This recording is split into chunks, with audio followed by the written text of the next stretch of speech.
Dogs are either naturally optimistic or naturally pessimistic. And this is made up of genetics and their previous associations. So, certainly, their associations when they are growing up and during sensitive fear stages will play a huge part in whether they are optimistic or pessimistic. But I want to run through a couple of different examples for you so you can see what I mean. So, herding breeds and those breeds of dog who are bred to care about changes to the environment and movement are much more likely to be naturally pessimistic because they're hyper alert about everything. They're very, very aware of everything, which means they don't miss anything. And these things can often get paired with things that are frightening or make them feel a little bit unsure.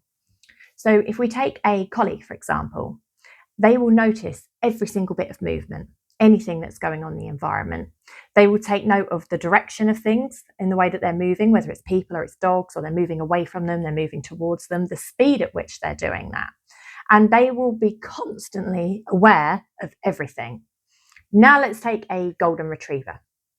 Golden retrievers, bred to work with a person, bred to be pretty social. They're generally fairly optimistic dogs. They're quite happy, quite goofy. They firmly believe things are going to go well for the most part.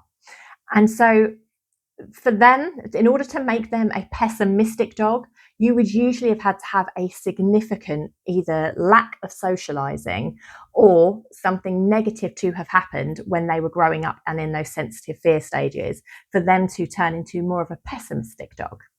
Whereas a herding breed type, or a type of dog that is bred to be suspicious, guarding breeds, they're bred to be very suspicious, they wouldn't take much at all for them to shift into being a very pessimistic dog.